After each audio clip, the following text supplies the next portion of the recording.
सर्वज्ञ श्री चक्रधर स्वामी की जय। आज मध्य प्रदेश येथील द्वारकाधीश श्रीकृष्ण मंदिर समिती तिगाव द्वारा आयोजित जी पदयात्रा आहे या पदयात्रेचं पहिलं सत्र आहे। ह्या पदयात्रेला ज्यांची प्रेरणा भेटली, ज्यांच्या मार्गदर्शनाने आपण आजपर्यंत जी वाटचाल करत आलो ते कैवल्यवासी विठोबा कनिरे उर्फ विजयमुनी वायंदेशकर बाबा, त्यांचा सर्व परिवार ह्या कार्यक्रमाला मार्गदर्शन व शुभचिंतन करण्यासाठी आलेले परमपूजनीय परमहंत श्री राजधर मुनी बाबाजी आणि निरंजन मुनी बाबाजी हे पण आलेले आहे। कालपासूनच ते आपल्याबरोबर आहेत मार्गदर्शन करण्यासाठी। आणि इथपर्यंत माझा जो येण्याचा योग आला, तुमचं सर्वांचं प्रेम, तुमचा उत्साह, स्वामी श्री चक्रांच्या परिवारातला आपलेपण, तळमळ आणि धडपड हे सर्व यूट्यूबच्या माध्यमातून परमार्गसेवक माननीय उमेशदादा कनिरे यांनी मला कॉन्टॅक्ट केला, फोन केला आणि आपल्या ह्या पदयात्रेची माहिती दिली। या सर्व समितीच्या वतीनं त्यांनी मला विनंती केली आणि इथपर्यंत येण्याचा योग आला। खरं म्हणजे आपला जो उत्साह आहे, हा उत्साह, हे प्रेम, धर्माच्या प्रती असलेला स्वाभिमान आणि तळमळ बघून मीच भारावून गेलो। काल संध्याकाळी 8 वाजता पोहोचल्यानंतर तुम्ही उत्स्फूर्त असा स्वागत केलं, त्यानंतर थोडंसं मला बोलायला लावलं आणि तुमची सर्वात महत्त्वाची जी नम्रता आहे, बोलण्याची जी सात्विकता आहे, ती मला खूपच आवडली। कारण आम्ही महाराष्ट्रात फिरत असतो, प्रत्येक गावात, प्रत्येक जिल्ह्यात, प्रत्येक तालुक्यात जात असतो आणि प्रत्येकाची एक वेगवेगळी स्टाईल असते। तुमची सात्विकता, जी बोलण्याची जी पद्धत आहे ना, ती मला खूपच आवडली। कारण धर्म सात्विकतेतूनच सांभाळला जातो। धर्मावरती जाण्यासाठी सात्विकता ही अत्यंत गरजेची असते। आणि या पदयात्रेचे जे आयोजित असलेले सर्वच समितीचे आता अनेक नाव आहे। महंत परमपूजनीय महंत कानेराज बाबाजी काटोल, महंत माजराज बाबा बिडकर नायगाव, परमपूजनीय तपस्विनी लीलाआई पंजाबी सालबर्डी, परमपूजनीय धर्मराज सायराज बाबा कपाटे कोळवीर आणि परमपूजनीय लालजी मुनी जामोदेकर दुगाव, परमपूजनीय उदक मुनी अंगुळनेरकर नायगाव, परमपूजनीय राजधर मुनी पातुरकर नखेडा आणि सर्वात मेन म्हणजे या कार्यक्रमाच्या शेवटास, या कार्यक्रमामध्येच समाप्तीमध्ये दीक्षार्थी असलेल्या श्रीमती विमल गेंद्राजरावजी ठाकरे तिगाव, तुम्ही पूर्णपणे व्यवस्थितपणे नियोजन केले। तुम्ही खाली बसा ना, खाली बसा, इथं समोर जागा आहे बघा, या।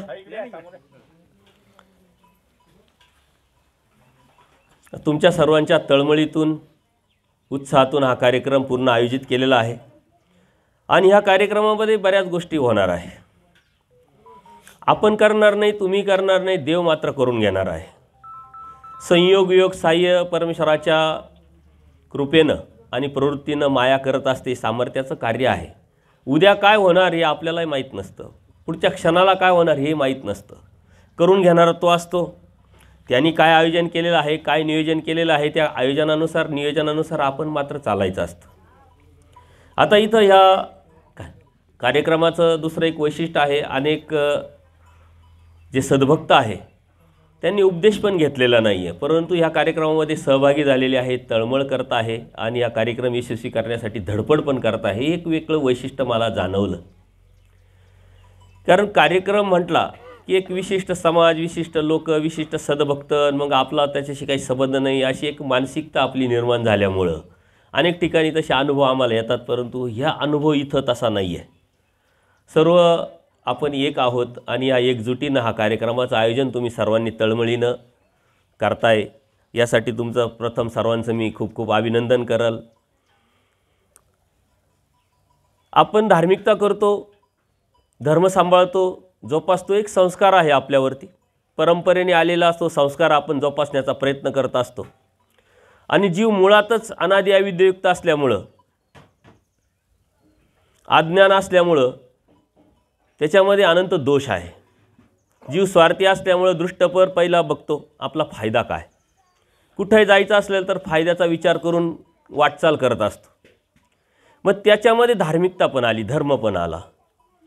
कारण जीवाची विचार करण्याची पद्धतच तशी असते. पण धर्म एक असतो, तो तुमचा, आमचा, याचा, त्याचा असा काही नसतो. पण आपण आपल्या मनातून, आपल्या विचारातून, आपल्या बुद्धीतून, समाजाच्यातून आलेल्या अनुभवातून आपण वर्गीकरण केलेलं असतं. आपल्या बुद्धीच्या जोरावरती एक प्रगल्भ विचारातून आपण ती एक त्याची व्याख्या निर्माण केलेली असते. पण धर्म काय, इथपर्यंत जाण्याची जी बुद्धीची ताकद आहे प्रत्येकामध्ये आहे, परंतु त्याची गरज वाटत नाही, वेळ भेटत नाही. याच्या पाठीमागचा प्रपंचाचा जबाबदाऱ्या, त्यातून आपलं जीवन व्यतीत करून भौतिक सुखाच्या पाठीमागं आपण धावत असतो. आणि या भौतिक सुखाला प्राप्त करण्यासाठी आपला किती वेळ जातोय आणि ते कधी आपल्याला भेटणार आहे हेही माहीत नसल्यामुळं ज्याच्यासाठी आपल्याला वेळ द्यायला पाहिजे तो आपण देत नाही. आणि म्हणून जीवाची फसण्याची सर्वात जास्त शक्यता असते. सर्वात मेन म्हणजे आपण धार्मिकता का करावी आणि कशासाठी करावी, आपलं ध्येय काय जीवनाचं, उद्देश काय जीवनाचा, हे समजून घेणं आणि त्यानंतर वाटचाल करणं हे अत्यंत महत्त्वाचं आहे. परंतु आपण तसं करत नाही. भौतिक जगामध्ये तसा विचार करतो आपण. विशिष्ट वयात मुलगी आली, विशिष्ट वयात मुलगा आला, लगेच आईवडिलांना एक विचार येतो मनामध्ये का यांचं लग्न करून द्यावं लागेल. विशिष्ट वयात आला का त्याला शाळेत घालावं लागेल. मग 10वी पास झाल्यानंतर त्याला विशिष्ट डिग्रीला टाकावं लागेल का जेणेकरून त्याला चांगली नोकरी मिळेल, पैसा मिळेल, त्या पैशातून त्याला सुख प्राप्त करता येते. प्रत्येक गोष्टीचा आपण विचार करतो आणि त्या विचारातून आपण प्लॅनिंग पण करतो, आयोजन पण करतो. त्या आयोजनाप्रमाणे आपण नियोजन करून पुढं चालत असतो. आणि याच्या पाठीमागचा उद्देश एकच असतो, भौतिक जगातले सुख. परंतु भौतिक जगाच्या सुखाची व्याख्या मात्र कोणाचीच नसते, प्रत्येकाची वेगवेगळी असते. कोणाला घर हवं असतं, कोणाला गाडी हवी असते, कोणाला मानपान हवं असतं, कोणाला पैसा हवा असतो. आणि ह्या सुखाच्या व्याख्येच्यानुसार त्याचा प्रयत्न त्या पद्धतीनं तो करत असतो. परंतु धर्माच्या अनुषंगाने सुख काय आहे हे जाणून घेण्याची आपण कधीही कष्ट करत नाही, त्रास घेत नाही. आणि तरी आपण धार्मिकता करतोय. याचं कारण काय असावं, तर एक तर संस्कार असतात, सर्व लोक करतात, बघतो आपण, पूर्व परंपरा असते, त्या परंपरेनुसार आपण धार्मिकता करतो, संस्कारानुसार धार्मिकता करतो. किंवा मॉब सायकोलॉजी, गर्दी आहे. आता इथं आजूबाजूचे 2-4 लोक जरी असे असतील की इथं काय गर्दी आहे, कशासाठी गर्दी आहे, का लोक जमले, काय कार्यक्रम आहे, हे बघून फक्त मॉब सायकोलॉजी एक मानसिकता तयार करून सुद्धा येणारे लोक तर त्याला असतातच. आणि यातली सर्वात मोठं महत्त्वाचं कारण भीती. आपल्या मनामध्ये एक भीती असते. आपण आपल्या जीवनामध्ये इन्सिक्युअर फील करतो, आपल्याला सुरक्षितता पाहिजे असते, कोणाचा तरी आधार पाहिजे असतो. त्या आधारानुसार मग आपण सर्वात सोपं आधार शोधतो धार्मिकतेचा. धार्मिकतेतून आपल्याला एक मानसिक आधार भेटतो, शारीरिक आधार भेटतो. चला आपल्या पाठीमाग कोणीतरी आहे, एक मनातली भीती घालवण्यासाठी एक मानसिकता आपण तयार करून त्यावरती चालण्याचा प्रयत्न करत असतो. परंतु सांसारिक जीवन जगत असताना या ज्या तिन्ही गोष्टींनी जर आपण करण्याचा प्रयत्न केला तर त्यातून आउटपुट काहीच भेटत नाही. भीतीतून जर कोणती गोष्ट केली, तुम्ही करायचा प्रयत्न केला, तर त्यातून सक्सेस होईलच नाही याची काही गॅरंटी नाही. माझ्या ज्या भगिनी आहे, स्वयंपाक करतात, भीती आहे, स्वयंपाक नीट होणार नाही. शेती करायची भीती आहे, शंका आहे, शेती नीट होणार नाही. नोकरी करायची शंका आहे, भीती आहे, ती होणार नाही. त्याच्या पाठीमागं लागतं कारण. आणि हे कारण आपण कशातून शोधायचं, कुठून शोधायचं, याला मात्र वेळ नसतो. कारण 100 वर्षाच्या आयुष्यामध्ये 50 वर्ष तर झोपेत जातात. राहिलेल्या 50 वर्षामध्ये बालपण, करिअर, सुखाच्या व्याख्येत निर्माण होणारी जी आपली मानसिकता आहे त्यावरती चालणं आणि म्हातारपण हे जर पकडलं, ते बी 100 वर्षाचं आयुष्य जगलो तर. आजकाल तेही गॅरंटी नाही आहे, उद्याचं काय होईल याची गॅरंटी नाही आहे. 50 वर्षामध्ये, 40 वर्षामध्ये, 35 वर्षामध्ये अटॅक येऊन जाणारे आपल्याला माणसं दिसतात, तरुण दिसतात. त्यावेळेस मात्र आपली लाईफस्टाईल बदललेली आहे आणि त्याचा हा परिणाम आहे. आणि ही लाईफस्टाईल ही धर्माच्या अनुषंगाने आपण घेतलेली नाही, स्वीकारलेली नाही, जाणलेली नाही. का तर धर्मात आपण गेलेलोच नाही आहे. धर्म काय आपण जाणलेलाच नाही आहे. म्हणून तुमचं आमचं असं काही नसतं. धर्म एक असतो. तो एक धर्म शोधणं हे आपल्या बुद्धीचं काम आहे. आणि म्हणून धर्म हा बुद्धिवाद्यांचा आहे, विचार करण्याचा आहे, ज्ञान घेण्याचा आहे. त्यावेळेस आपण जेव्हा विचार करून त्यावरती चालण्याचा प्रयत्न करू त्यावेळेस मग आपल्याला योग्य अयोग्य समजेल, खरं खोटं समजेल, चांगलं वाईट समजेल. आणि मग जे स्वीकारायचं कोणतं स्वीकारायचं याची सदसद्विवेक बुद्धी आपल्याकडे असते. रस्त्याने जात असताना काय सापडलं, ती वस्तू कोणती आहे त्यावरती आपलं ठरतं घ्यायची की नाही. काटे पडलेले असतात, दगडं पडलेले असतात, आपण घेत नाही, वेचत नाही. परंतु त्याच्याऐवजी दुसरी वस्तू जर सापडली, जर पैसे पडलेले असतील, काही चांदीचं दागिना पडेल असेल, सोन्याचा दागिना पडेल असेल, तर ती सदसद्विवेक बुद्धी असते. आपण ती लगेच घेतो कारण आपल्याला तिथं फायदा दिसतो. तसं धार्मिकता जी आहे, या धार्मिकतेत गेल्यानंतर कळेल काय घ्यायचं आणि काय नाही. आणि मग खरं कोणतं आणि खोटं कोणतं, कोणत्या रस्त्याने जायचं आणि कोणत्या रस्त्याने आपल्याला काय भेटेल आणि आपल्या जीवनाचं ध्येय काय आहे हे आपण जाणून ते घेण्याचा प्रयत्न करू. खरं म्हणजे धर्म आणि धार्मिकता या जगामध्ये असा कोणता माणूस नाही, कोणती व्यक्ती नाही की ती करत नाही. प्रत्येकजण आपापल्या परीने धार्मिकता करतच असतो.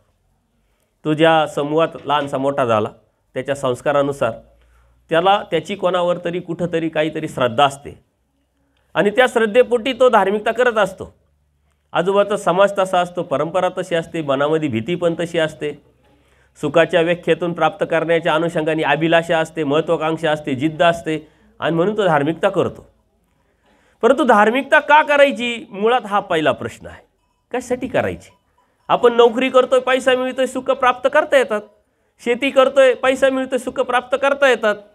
व्यवसाय करतोय, पैसा मिळतोय, सुख प्राप्त करता येतात. धार्मिकताचा आणि आपल्या जीवनाचा अर्थार्थी काय संबंध आहे हे शोधणं हे आपलंच काम आहे, ड्युटी आपलीच आहे, कर्तव्य आपलंच आहे आणि शोधावं लागेल तुम्हाला. आपोआप काहीच भेटत नाही. आपोआप कोणती गोष्ट आपल्याला प्राप्त करता येत नाही. आणि जरी आपोआप भेटली तर त्याची किंमत राहत नाही, ती टिकेलच याची काही गॅरंटी नाही, ती टिकवण्याचा आपण प्रयत्न पण करत नाही. म्हणून आपल्या जीवनामध्ये धार्मिकतेचा अर्थार्थी काय संबंध आहे, आपल्या जीवनात धार्मिकता नसेल तर काय फरक पडेल, काय फरक पडू शकतो आणि आहे तर काय फरक पडतोय हे शोधावं लागेल. आता ही शोधणी तुम्ही कुठं करणार? कारण धर्मामध्ये खूप तत्त्वज्ञान आहे आणि या तत्त्वज्ञानाचे अनेक ग्रंथ आहेत. त्यासाठी तुम्हाला मुळात जावं लागेल, जे मूळ आहे ते शोधावं लागेल आणि त्यातून मग खरं काय योग्य काय याचा रस्ता आपल्याला समजून घ्यावा लागेल. आपला हिंदू धर्म, या हिंदू धर्माचा मूळ ग्रंथ आहे भगवद्गीता. श्रीमद भगवद्गीता हे आपलं मूळ आहे आणि मूळ आहे म्हणून ते पण कुळच आहे. मूळ हे कुळाशी निगडीत आहे आणि कुळ हे मुळाशी निगडीत आहे, लक्षात घ्या. आपलं मूळ जर भगवद्गीता आहे आणि त्या भगवद्गीतेमध्ये सर्वज्ञ श्री कृष्ण महाराजांनी आपल्याला धर्म आणि अधर्म तत्त्वज्ञान सांगितलेलं अर्जुन देवाला निमित्त करून ते आपल्याला समजून घ्यावं लागेल. हे आपल्याला प्रमाण आहे, कारण प्रमाण बघितलं पाहिजे. कोणत्याही गोष्टीला प्रमाण बघतो आपण, सबूत बघतो आणि त्या सबूतावरती निर्णय घेत असतो. एखाद्या व्यक्तीकडून जर गुन्हा झाला तर तो गुन्हा लगेच ठरत नाही, तो गुन्हेगार लगेच ठरत नाही. त्याचे साक्षी पुरावे बघून ते न्यायाधीश त्याला गुन्हेगार ठरवतात आणि त्याला शिक्षा देत असतात. एखाद्याची वस्तू जर हरवली, ती वस्तू त्याचीच आहे याच्यासाठी सुद्धा आपण प्रमाण बघत असतो, प्रमाण शोधत असतो. एखाद्या वस्तूला हीच वस्तू म्हणावं याचं सुद्धा आपण प्रमाण घेत असतो. ज्ञानाची व्याख्या अमर्याद आणि खूप मोठी केली, जे जसं आहे तसे जाणणे म्हणजे ज्ञान. त्या ज्ञानाच्या जोरावरती प्रमाण बघून आपण ती वस्तू, तो निकाल ठरवित असतो. तसं आपल्याला प्रमाण पाहिजे आणि या प्रमाणात जाण्यासाठी आपल्याला मुळात जावं लागेल. तुमचं खरं, आमचं खरं, तुमचं खोटं, आमचं खोटं हे आपण आपल्या मानसिकतेतून निर्माण करून एकामेकावरती लादणं हा धर्म नाही, ही संस्कार नाही, संस्कृती नाही आणि हा संस्कार पण नाही. म्हणून प्रत्येकाचा आपण आदर केला पाहिजे आणि या आदरातून तुझं काय माझं काय हे समजून घेऊन जाणून मग त्यावरती चालण्याचा प्रयत्न केला पाहिजे. दिशादर्शकता ही आपल्याला समाजाकडूनच भेटत असते. आपण दिशाहीन झालेलो आहोत. जगायचं का, कशासाठी जगायचं, सुख कशातून मिळतात.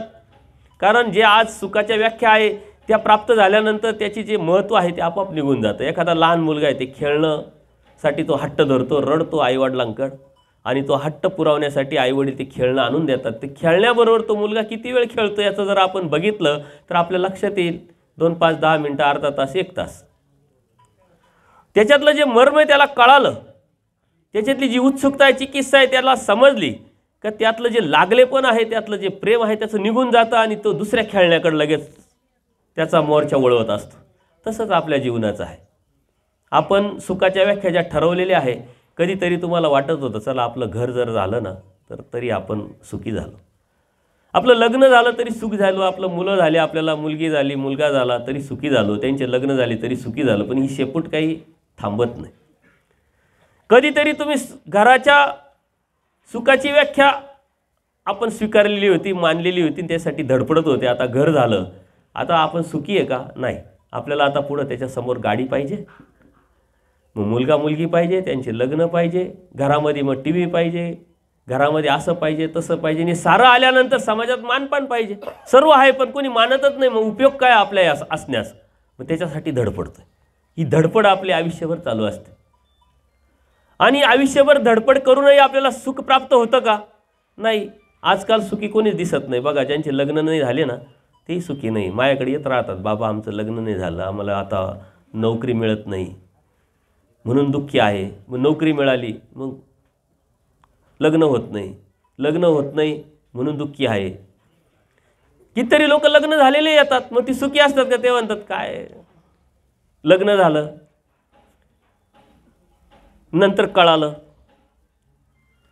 मग ज्यांचं लग्न नाही झालं ते लग्नासाठी धडपडताय, ज्यांचं लग्न झालं ते अपत्यासाठी धडपडताय, आणि ज्यांना अपत्य झालं त्यांच्याकडून अपेक्षा करून त्यांनी आम्हाला सांभाळावं तरी शेवटच्या क्षणापर्यंत याची अपेक्षा करताय. सुखी मात्र कोणी दिसत नाही. पण सुखी कोणीच नाही आहे का? सुखी आहे जो धर्मात रमतो, तत्वज्ञानात रमतो, ज्ञानावरती धार्मिकता करण्याचा प्रयत्न करतो, तो मात्र सुखी आहे. कारण त्याला जीवनाचं मर्म कळालेलं असतं, जीवनाचा अर्थ कळालेला असतो. आपल्या जीवनाचा अर्थच आपल्याला माहीत नाही. आपल्या जीवनाचे अर्थ आपले छोटे छोटे आपण करून टाकलेले, आपण आपली किंमत करून टाकलेली. आपलं घर आपली किंमत आहे, आपलं गाडी आपली किंमत आहे, आपल्या समाजाची पत ही आपली किंमत आहे, आपल्या बँकेतली एफडी आपली किंमत आहे. परंतु ती किंमत आपली ठरू शकत नाही, कारण आपण अनमोल आहोत हे आपल्या लक्षातच येत नाही. धर्म आपल्याला आपल्या जीवनाचा अर्थ कळवतो, समजावतो, शिकवतो. आपण कोण आहोत, आलो कुठून, कशासाठी आलो आणि काय मिळवायचं आहे, याचा सर्व प्रश्नांचे उत्तर जर मिळवायचे असेल तर तुम्हाला मुळात जावं लागेल. प्रत्येकाला प्रश्न आहे, मी कुठून आलो, कशासाठी आलो, का आलो, आल्यानंतर करायचं काय, जायचं कुठे, मिळवायचं काय आहे, ध्येय काय आहे आपल्या जीवनाचं. दिशाहीन जीवन जगणारा माणूस दिशापर्यंत जातच नाही. म्हणून दिशादर्शकता असली पाहिजे. ती दिशादर्शकता ही तत्वज्ञानातून आपल्याला भेटते. त्या समुद्रामध्ये एखादी बोट चालत असते ना, ती बोट भरकटू शकते, कारण समुद्रात गेल्यानंतर सगळीकडे पाणीच पाणी, त्याला जपतच नाही. त्यांच्याकडे दिशादर्शक असतं, ते बरोबर दिशा दाखवतं, उत्तर दिशा दाखवतं. उत्तरेवरून मग पूर्व, पश्चिम, दक्षिण या गोष्टी ठरून त्या विशिष्ट ध्येयापर्यंत त्याला जाता येतं. अन्यथा ते भरकटण्याची शक्यता असते. जसं आपलं जीवनही भरकटू नये म्हणून आपल्याला दिशादर्शकाची गरज आहे. दिशादर्शक आहे श्रीमद भगवद्गीता. अर्जुन देवाला निमित्त करून आपल्याला परमेश्वराने सांगितले. आता भगवद्गीता आपल्याला परमेश्वराने सांगितली, नुसती परमेश्वरानेच नाही सांगितली, अनेक संतांनी भगवद्गीतेचा अनुवाद करून आपल्याला दिशा देण्याचा प्रयत्न केलेला आहे. अनेक संतांनी. मग संत ज्ञानेश्वरी असेल, मराठीतला अनुवाद भगवद्गीतेचा त्यांनी करून आपल्याला दिशा देण्याचा प्रयत्न केलेला आहे. रामदास स्वामींचं दासबोध असेल, 18 पुराण असेल, वेद असेल, उपनिषद असतील, अनेक तत्वज्ञान अनेक संतांनी मांडून आपल्यापुढं ते समजावण्याचा प्रयत्न केलेला आहे. परंतु त्यांचं सर्वांचं संतांचं जे मूळ आहे ना, ते आहे श्रीमद भगवद्गीता. आपल्याला मुळात गेल्यानंतर आपल्याला लक्षात येईल, कारण मी आता इथं आल्यानंतर गीतावरती बोलेल, परंतु गीतेचा अर्थ मी योग्य पद्धतीने जसं आहे तसं सांगेल त्याची काही गॅरंटी नाही. कारण जीव हा स्वार्थी आहे. मग तुम्ही काय ना आम्ही काय, एकच जीव. तू मी इथं बसलो म्हणजे माझ्याकडे काही स्वार्थ नाही असं काही समजू नका. कपड्यांवरती स्वार्थ ठरत नसतो. स्वार्थ हा जीवाचा एक स्वभाव आहे, त्याच्यातला तो एक दोष आहे. त्याच्यामुळे प्रत्येकाचे स्वार्थ वेगळे असू शकतात, परंतु स्वार्थी हा जीव आहे हे मात्र नक्की. त्याच्यामुळे हा अभ्यासक्रम जो सिलेबस परमेश्वराने श्रीमद भगवद्गीतेच्या माध्यमातून आपल्याला दिलेला आहे, ते योग्य की अयोग्य? बाबा सांगताय अभ्यासक्रमातलं सांगताय का अभ्यासक्रमातल्या बाहेरचं सांगताय, हे शोधण्यासाठी मात्र तुम्हाला मुळातच जावं लागेल. आणि मूळ आहे श्रीमद भगवद्गीता. विषय खूप मोठा आहे, वेळ खूप कमी आहे, त्याच्यामुळे मी फक्त स्पर्श करणार आहे. आणि आपल्याला विशिष्ट ठिकाणी जायचं आहे. हा प्रवास आपल्या ध्येयापर्यंत आपल्याला घेऊन जायचा आहे. आपल्या जीवनाचं जे मर्म आहे, जीवनाचा जो अर्थ आहे, तो आपल्याला जाणून घ्यायचा आहे, समजून घ्यायचा आहे. भगवद्गीता परमेश्वराने कुठं सांगितली? कुरुक्षेत्रावरती लढण्याच्या वेळेस. आपल्या जीवनाची लढाई चालूच असते. त्यांची लढाई वेगळी होती, आपली लढाई वेगळी. लढाई मात्र त्यांची आहे ना आपली आहे. आपली सुखाची लढाई करतोय, करिअरची लढाई करतोय, स्वस्थतेची लढाई करतोय, स्थिरतेची लढाई करतोय, पण आहे का? आणि ही शेवटपर्यंत आपल्याला भेटत नाही, कारण आपली लढाई चुकते, आपलं साधन चुकतंय. अर्जुन देवाला असाच भ्रम झाला होता. ते म्हटले मी का लढावं, कशासाठी लढावं? राज्यपद मिळवण्यासाठी. आणि राज्याचे पद मिळवल्यानंतर ज्याच्यावरती राज्य करायचं तेच राहणार नाही, ते तर मरणार आहे. का मरणार आहे? तर मी लढणार आहे म्हणून मरणार आहे. पण अर्जुनाने अप्रत्यक्षरित्या देवाला डायरेक्ट निर्णय देऊन टाकला होता का मी लढणार आहे याचा अर्थ मी मारणार आहे, आणि मारणार आहे याचा अर्थ हे मरणार आहे. आपल्या जीवनामध्ये असेच भ्रम झालेले आहे. मी हे करणार आहे, मी ते करणार आहे, मी माझं असं करणार आहे, मी आलो म्हणजे बस निकाल लागला. परंतु आपल्या हातात काहीच नसते, लक्षातच येत नाही. अर्जुन देवाचा हा भ्रम तोडण्यासाठी श्रीमद भगवद्गीता जन्माला आलेली आहे. आपल्या जीवनातले भ्रम तुटण्यासाठी भगवद्गीता आपल्या जीवनात आपल्याला निर्माण करावं लागेल, उतरावं लागेल. आपल्या घरी भगवद्गीता असणं म्हणजे आपल्या जीवनात असणं नाही आहे. भगवद्गीता जर आपल्याकडे नसेल तर आपण हिंदू पण ठरत नाही. आणि भगवद्गीता असूनही आपल्या जीवनात नसेल तर आपण धार्मिकही ठरत नाही. धर्म हा ज्ञानाशी निगडीत आहे. ज्ञान हे भगवद्गीतेत आहे, ते आपल्या डोक्यात आपल्याला उतरावं लागेल. अर्जुन देवाला भ्रम झाला होता आणि म्हणून परमेश्वरांनी सांगितलं की तू असं काही समजू नको. आपल्या धर्माचा सिद्धांत आहे पुनर्जन्म. जन्माला आलेला मनुष्य मरतो, मेलेला मनुष्य जन्माला येतो. हा सिद्धांत आहे. धर्म हा सिद्धांतावरती अवलंबून असतो. धर्म हा ज्ञानावरती अवलंबून असतो. आणि ज्ञानावर आधारित जी भक्ती आहे, ज्ञानावर आधारित जी धार्मिकता आहे, त्यावरती धर्माचं ध्येय आणि धर्माचा उद्देश आपल्याला प्राप्त करता येऊ शकतो. पण सिद्धांत आपण बघायचे असतात. आपला सिद्धांत आहे पुनर्जन्म. जन्माला आलेला मनुष्य मरतो, मेलेला मनुष्य जन्माला येतो. आपल्याला सारखं दिसतंय. जन्माला आलेले बाळं आपल्याला दिसतात, मेलेले माणसं पण दिसतात. ज्या अर्थी मेलेला माणसं दिसतात, ज्या अर्थी जन्माला आलेले बाळं दिसतात, त्या अर्थी इनकमिंग आउटगोईंग हेच कंटिन्यू चालू असतं. जो मरतो तो जन्माला येतो, जो जन्माला येतो तो कधीतरी मरत असतो. आपण कधीतरी कोणाच्या तरी नातेवाईकाच्या घरात गेलेलो असतो, तिथं फोटो लावलेला असतो, जन्मतारीख, मृत्यू तारीख. ही पूर्वी परंपरा होती आणि ही परंपरा प्रत्येक घरामध्ये राबवल्या जायची. आता ती परंपरा पण तोडली. आता बऱ्याच घरामध्ये गेल्यानंतर हे फोटो पण दिसत नाही. कोणीतरी येऊन सांगितलेलं असतं मेलेल्या माणसाचा फोटो घरात लावू नये, कारण त्याचं अस्तित्व संपलेलं आहे. यातून आपण शिकायचं आहे की यांचं अस्तित्व जसं संपलं तसं आपलं काहीतरी संपणार आहे. यांचा जन्म झाला होता त्यावेळेस यांचा मृत्यू झालेला आहे. तारीख दोन्ही पण समोर आपल्यावर ठेवण्याची कारण काय ना, आपण वाचण्याचं कारण काय का माझाही जन्म झाला याचा अर्थ मी पण मरणार आहे. हा विचार करून जो चालतो ना तो जिवंत माणूस असतो. मी मरणारच नाही अशी भावना ठेवून जो जगत असतो ना तो अगोदरच मेलेला असतो. लक्षात घ्या, जिवंतपणाचं लक्षण काय? सद्विवेक बुद्धी जागृत ठेवून जगणे, प्रत्येक गोष्टीचा स्वीकार करणे, त्या स्वीकारातून आपलं जीवन व्यतीत करणे म्हणजे जिवंतपण. आपण काठीण्य आलेलं आहे, आपण समजतच नाही. आपण स्मशानभूमीत जातो, कोणाच्या तरी मौतीला जातो, स्मशान वैराग्य असतो, तो काही खरं नाही हो. कालच आमची भेट झाली, परवाच आमचा फोन झाला. तिथं शांत निरव शांतता राहते आणि बाहेर पडल्यानंतर लगेच फोन करतो, निघालो 10 मिनिटात तुझ्याकडे पोचतो, तू तयार राह, लगेच आपल्याला इकडे जायचं, आपल्याला तिकडे जायचं आहे. आपण मेलेलो आहे म्हणून आपल्याला त्याचा परिणाम आपल्यावर होत नाही. आपण मौतीला का जातो? संस्कार आहे, आपल्या धर्माची एक संस्कृती आहे. दुःखामध्ये आपण स्वतःहून सहभागी होत असतो आणि आनंदामध्ये सहभागी करून घ्यावं लागतं. बघा, तुमच्या घरी जर आनंदाचा कार्यक्रम असेल, एखाद्या मुलीचं लग्न असेल, मुलाचं लग्न असेल, घराचं काही वास्तुशांती असेल, तर तुम्ही एखाद्या नातेवाईकाला जर फोन करायचे विसरले ना तर तो येत नाही. स्वाभिमानी जीव तो म्हणतो तू फोन कुठं केला होता. आणि ऐन वेळेस जरी केला तरी तो म्हणतो ऐन वेळेस केला, करायचं म्हणून केला, याला काय अर्थ, मी येतच नाही. परंतु असा निरोप कोणाच्या तरी मौतीला, कोणाच्या तरी दुःखाला देण्याची गरज नसते. नुसतं समजलं तरी आपण जात असतो. हा संस्कार आहे. दुःखात जाण्याची स्वतःहून संस्कृती आपण जोपासत आलेलो. याचं कारण काय? की साजात्य, मीही दुःखी होतो, भविष्यात होऊ शकतो आणि माझ्याही दुःखाला कोणीतरी यावं, ही भावना त्याच्या पाठीमागं असते. आणि आनंद सहभागी करून घेण्याचं की माझं कर्तृत्व काय, मी काय केलं आहे, नेमकं काय करायला पाहिजे होतं, मी कशासाठी करीत होतो धडपड, हे दाखवण्याचं एक काम आहे, संस्कार आहे, संस्कृती आहे. जिवंतपणाचं लक्षण आपल्या जीवनामध्ये उतरून चालणं. अर्जुन देवाला तेच परमेश्वराने सांगितलं, तू जिवंत हो पहिले.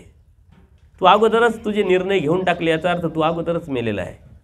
आणि जर तू न लढता जर मेला, न लढता जर थांबला, न लढता जर संन्यासी झाला, न लढता जर शोधून गेला, तू मरायच्या अगोदरच मरशील. कारण हा समाज तुला शंड समजेल आणि शंड बोलल्यानंतर तुझा जो अपमान होईल, त्या अपमानातून जे तू मरशील, आता तरी लढता लढता जर मेला तर वीरगतीला प्राप्त होशील आणि एकदाच मरशील, परंतु इथं तुला दररोज मरावं लागेल. ह्या अर्जुन देवाला या भ्रमातून काढण्यासाठी परमेश्वराने खूप मोठं तत्त्वज्ञान सांगितले. ते तत्त्वज्ञान समजून घेणं म्हणजे आपल्या जीवनाचा अर्थ समजून घेणं.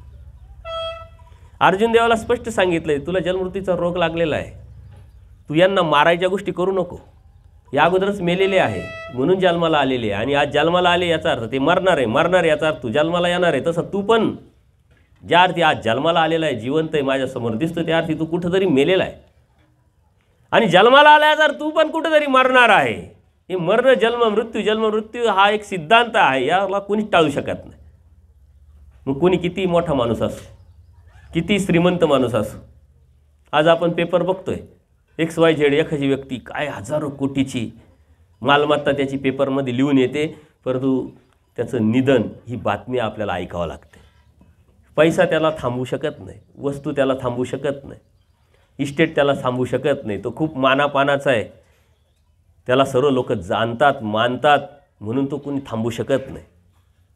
हा सिद्धांत सर्वांना लागू पडतो. मग तो कोण आहे याला महत्त्व नाही. ना अर्जुन देवाला परमेश्वराने तेच सांगितलं, पहिले तू या भ्रमातून बाहेर पड, तू समजून घे, जाणून घे, जन्माला येऊन करतो काय, तू कर्म करतोय, या कर्मात तू बांधलेला आहे, कर्मात तू अडकलेला आहे, कर्मात तू अटकलेला आहे. त्या कर्मातून तुला बाहेर पडायचं आहे. त्या कर्मातून तुला बाहेर पडण्याचं जे नॉलेज आहे, जे ज्ञान आहे, तो म्हणजे धर्म आहे. त्यातून बाहेर पडायचं आहे. कारण आपण कर्माने बांधल्या गेलेलो आहे. कर्मा आणि बंदिनी मनुष्य लोक, कर्माने बांधल्या गेलेलो आहे. आजचा जन्म तो पाठीमागच्या कर्मावरती अवलंबून आहे. आजचा जन्म पाठीमागच्या कर्मावर जसं अवलंबून आहे, तसं पुढचं जीवन, पुढचं आयुष्य आजच्या कर्मावरती अवलंबून आहे. मागचं कर्म आपल्याला आज ढकलतं आहे, आजचं कर्म उद्या आपल्याला ढकलणार आहे. आता या कर्माच्या बंधनातून जर बाहेर पडायचं असेल तर धार्मिकतेची गरज आहे, तर धर्माची गरज आहे. कारण जन्ममृत्यू हा कर्माने बांधला गेलेला आहे. जन्माला येऊन कर्म करतो आणि कर्म करून जातो कुठं, भोगण्यासाठी. कारण जे कर्म आपण करतो ते कर्म आपल्या सुखासाठी नसतात, ते सुखाच्या प्राप्तीच्या अनुषंगाने केलेले कर्म हे दुःख मिळून देत असतात. सुख हे प्रपंचाशी आपण निगडीत केलेले आहे.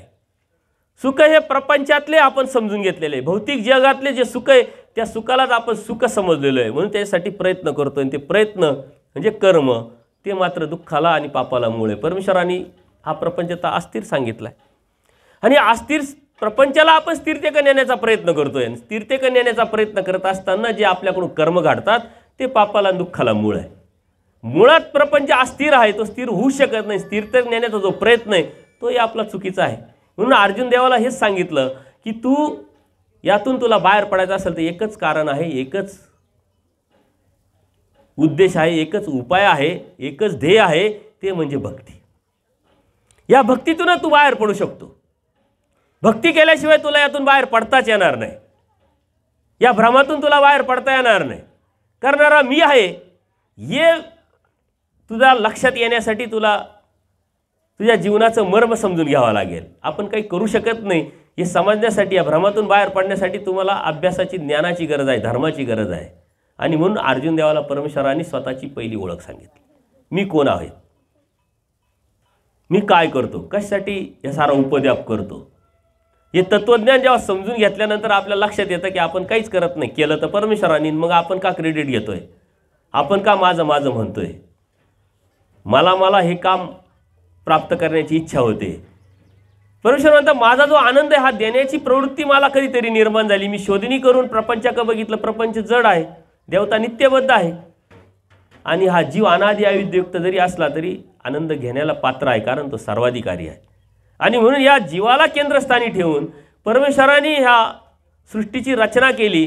रचना करून या मायेच्या तामात असलेले अनंत जीव बाहेर काढले. मूळ सृष्टीमध्ये परमेश्वराने स्वतः ज्ञान आपल्याला दिलं, पण ते आपण दवडलं.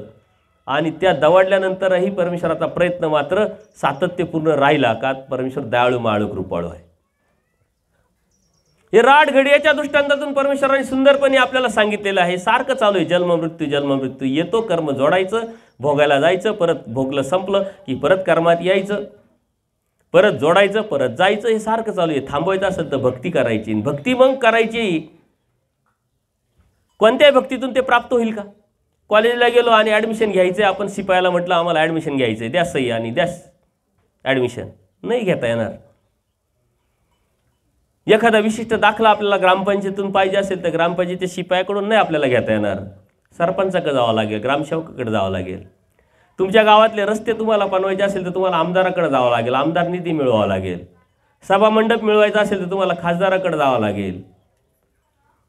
प्रत्येक व्यक्तीचा अधिकार आणि त्या अधिकाराचा शोधनिक करून तुम्हाला ती गोष्ट प्राप्त करता येईल. किराणाच्या दुकानात जाऊन सोनं मागितलं तर ते भेटणार आहे का? तसं आपल्या जीवनाची मुक्ती मिळवायची आहे. आणि मुक्ती कशातून मिळणार आहे? भक्तीतून. भक्ती ही फक्त मुक्तीसाठी असते. आता आपल्या पहिल्या भ्रमातून आपण बाहेर पडलो पाहिजे, कारण भक्ती आजपर्यंत आपण कशासाठी केली? भौतिक सुखासाठी केली. घर मिळवायचंय, भक्ती करतोय. लग्न व्हावं, भक्ती करतोय. मुलं बाळ व्हावे, भक्ती करतोय. त्यांचे लग्न व्हावे, भक्ती करतोय. गाडी भेटावी, भक्ती करतोय. मानपान भेटावं, भक्ती करतोय. कारण भक्ती तर मुक्तीसाठी आहे. मग याच्यासाठी काय करावं लागेल? याच्यासाठी ते करावंच लागत नाही, ते आपण करत आलो. आणि ज्याच्यासाठी जे करायला पाहिजे त्याच्यासाठी ते आपण करत नाही, ना आपण चुकामुक झालेली आहे. आपली चुकामुक आपल्याला तत्त्वज्ञानातून समजून घ्यावं लागेल. अर्जुन देवाला ही चूक समजून आणण्यासाठी, कळवण्यासाठी परमेश्वराने स्वतः तत्त्वज्ञान आपल्या श्रीमुखी सांगितलं आहे. भक्ती हा त्यावरती रामबाण उपाय, पण भक्ती कोणाची करून उपयोग नाही. आणि हेच संतांनी सांगितले अत्यंत परखडपणे, प्रखड विचाराने. परंतु आज आपली बुद्धी अज्ञानयुक्त असल्यामुळं ज्यांनी आपल्याला तत्त्वज्ञान सांगितलं नाही त्यालाच आपण देव मानायला लागलो, त्याचीच आपण भक्ती करायला लागलो आणि आणखीन एक मोठी चुकी करायला लागलो. वास्तविक ते सांगताय कोणाचं, कशासाठी सांगताय हे आपल्या लक्षात येत नाही. अर्जुन देवाला परमेश्वराने हे तत्त्वज्ञान सांगण्यासाठी स्पष्ट शब्दात आपल्या जीवनाचा अर्थ आणि किंमत सांगितलेली आहे. तिथंही देवता वर्ग सांगितला आहे, सामर्थ्य सांगितलं आहे. तुमच्या गावात जर चालवायचं असेल, त्या गावामध्ये रस्ते आहे, लाईट आहे, पाणी आहे, स्वच्छतेची व्यवस्था आहे, करण्याची असेल, द्यायची असेल तर सिस्टम असते काहीतरी. लोकप्रतिनिधी आपण निवडून दिलेले असतो, प्रशासन आपल्याला त्या सेवेसाठी कार्यरत असतात. तालुक्याचा बॉस तहसीलदार असतो, जिल्ह्याचा बॉस कलेक्टर असतो, राज्याचा बॉस सचिव असतो, लोकप्रतिनिधीतून निवडून दिलेले आमदार असतात, खासदार असतात, मुख्यमंत्री असतो, पालकमंत्री असतो. जे 5000 लोकवस्तीचं गाव चालवण्यासाठी किती मोठी सिस्टम आहे बघा. तसं एवढं मोठं ब्रह्मांड चालवायचं तर काहीतरी सिस्टम असेल की नाही. ही सिस्टम आपण समजून न घेतल्यामुळं आपण बळी पडलेलो आहे. सिस्टम आपल्या लक्षात न आल्यामुळं आपण कोणाच्या पाठीमागे धावतोय आणि फसण्याची शक्यता निर्माण करतोय. जीवन आपलं आहे, रिस्क अजिबात घ्यायची नाही. आपण भौतिक जगामध्ये रिस्क घेतो का? नाही तर म्हणतो नको, रिस्क घ्यायची नाही. जर तर परिणाम याचा विचार करून निर्णय आपण 4 लोकांना विचारून मग निर्णय घेत असतो. का? तर फसण्याची शक्यता नाही. का? जीवनामध्ये चिकित्सा हा मुळातच गुण आहे आपल्यामध्ये. एखादी वस्तू आणायची तर आपण चिकित्सा करतो, मार्केटमध्ये जायचं तर चिकित्सा करतो, कोणावर विश्वास ठेवत नाही, समजून घेतो, जाणून घेतो आणि मग ती वस्तू घरी आणून त्याचा उपयोग करून घेण्याचा प्रयत्न करतो. पण जीवनामध्ये कधीही आपण धर्माबद्दल कधी चिकित्सा केली नाही. अर्जुन देवाने मात्र केली, म्हणून अर्जुन देव वाचले. आता आपल्याला वाचायचं असेल तर आपल्यालाही धर्मामध्ये चिकित्सा करावं लागेल. भक्ती करायची, कोणाची करायची? अर्जुन देवाला परमेश्वराने तेच सांगितलं, तू भक्ती करतोय, 100% करतोय. कारण भक्तीशिवाय कोणी जीवनात जगू शकत नाही, कुठंतरी त्याची श्रद्धा असते. आणि मग त्यावेळेस परमेश्वराने सांगितलं, देवतेची भक्ती करू नको. देवतेची भक्ती केली तर देवतांना प्राप्त होशील, पुण्य संपला तेच तुला जन्ममृत्यूच्या फेऱ्यात ढकलतील. जन्ममृत्यूच्या फेऱ्यातून निघण्यासाठी देवतेची भक्ती करावं लागत नाही. भूतांची करू नको, जीवाची करू नको, अनन्य भावे मला शरण आहे. आता हे सांगितल्यानंतर लगेच आपण उठतो, लगेच शरण जातो का? नाही. परमेश्वराला बोध द्यावा लागतो, स्वतःची ओळख द्यावा लागते. आणि ती अर्जुन देवाला परमेश्वराने 11व्या अध्यायामध्ये विश्वरूप दाखवून केलेली आहे, विश्वरूप दाखवून समजावलेली आहे, सांगितलेली आणि आपल्यापर्यंत ती आणलेली आहे. शेवटच्या अध्यायात परमेश्वर अर्जुन देवाला स्पष्ट सांगतात, हा दुर्मिळातला दुर्मिळ, रहस्यातलं रहस्य ज्ञान आहे. हे तुला मी सांगतोय, फक्त आणि फक्त माझं भजन पूजन कर, मला शरण आहे. माझ्या व्यतिरिक्त तू कोणाला जाणूही नको आणि जाणून तिथपर्यंत जाऊही नको. का? तर जाणण्यातून तुला त्यातून काही भेटणारच नाही आहे, प्राप्तच होणार नाही. कारण तुझ्या जीवनाचा अर्थ काय? तुला जन्ममृत्यूच्या फेऱ्यातून निघायचं आहे. तो तुला सर्वात मोठा लागलेला रोग आहे आणि तो काढण्याचा अधिकार फक्त मला आहे आणि तो घेण्याचा अधिकार फक्त तुला आहे. म्हणजे जीवाला घेण्याचा अधिकार आहे आणि देण्याला परमेश्वराचा अधिकार आहे. देवता वर्ग हा सिस्टमचा एक भाग आहे, सामर्थ्याचा एक भाग आहे आणि त्यातून हे सारं ब्रह्मांड चालत असतं, चालवत असतो परमेश्वर. त्या नित्यबद्ध आहे. का? ना परमेश्वराची मुक्ती त्यांना घेता येत, ना परमेश्वराची भक्ती त्यांना घेता येत. एखादा तुमच्या ग्रामपंचायतीतला एखादा व्यक्ती असेल, तो जो व्यक्ती आहे प्रशासनातला, तो कधी निवडणूक लढू शकत नाही. का? तर त्याचं ते बंधन आहे, तो नित्य बंधनात आहे, त्या नोकरीच्या चौकटीत येतो. आणि त्याला निवडणूक लढवायची असेल तर त्याला राजीनामा द्यावा लागेल. हे उदाहरण तुम्हाला देतोय. देवतेला मात्र राजीनामासुद्धा देता येत नाही, त्यांना त्यांची ड्युटी इमानी इतबारी करावं लागते. आणि हेच तत्त्वज्ञान अर्जुन देवाला सांगितलेलं परमेश्वराने कलियुगात सुद्धा सांगितलेलं आहे. प्रत्येक युगाची भाषा असते, त्या युगाच्या भाषेचा अभिमान घेऊन परमेश्वर तत्त्वज्ञान सांगतात. प्रत्येक युगामध्ये धर्माला ग्लानी येते, अधर्मालाच लोक धर्म समजायला लागतात आणि त्या धर्म अधर्मातून बाहेर काढण्यासाठी परमेश्वराला स्वतः अवतार घ्यावा लागतो. सगळे व्यापार परमेश्वर सामर्थ्याद्वारे जरी करत असले, पण स्वतःची ओळख मात्र परमेश्वराला देण्यासाठी स्वतःच यावं लागतं. आणि म्हणून 12व्या शतकात 365 दिवसाचे व्रत वैकल्य लिहिले गेले होते. राजाश्रय भेटला होता. या अधर्मालाच लोक धर्म समजायला लागले होते आणि त्यातूनच आपण जीवन आपली धार्मिकता व्यथित करत होतो आणि फसण्याची शक्यता निर्माण झाली होती. त्यावेळेस सर्वज्ञ श्री चक्रप्रभूंनी अवतार घेतला, वाडोवेळी फिरले, अधिकारी जीवाला निमित्त करून हे तत्त्वज्ञान आपल्यापर्यंत सांगितलेलं आहे आणि मराठीचा अभिमान घेऊन मराठीत ते तत्त्वज्ञान सांगितलेलं आहे. मराठी भाषा ही सर्वसामान्यांची त्यावेळेस भाषा होती, बोली भाषा होती. सर्वसामान्यांपर्यंत हे तत्त्वज्ञान जावं, सर्वसामान्यातला सामान्याला सुद्धा धर्म कळावा, लक्षात यावा आणि त्यांनी आपल्या जीवनाचं हित करून घ्यावं, हा त्याच्या पाठीमागचा उद्देश होता. त्यावेळेचे साधनं वेगळे होते, आजचे साधनं वेगळे आहे. आज मोबाईलचं जमाना आहे, सायन्सचं जमाना आहे आणि सायन्ससुद्धा परमेश्वराने निर्माण केलेले. परमेश्वरामध्ये सायन्स असतं. परमेश्वर काय म्हणतात? सकळे ज्ञान सकळे विज्ञान म्हणजे परमेश्वर. परमेश्वरामध्ये काय आहे? शक्ती म्हणजे काय? सकळे ज्ञान सकळे विज्ञान, सकळे देवता या परमेश्वराच्या शक्ती आहे आणि त्या शक्तीद्वारे परमेश्वर या सृष्टीची रचना करून सृष्टी चालवण्याचं काम करतात. म्हणजे याचा अर्थ काय?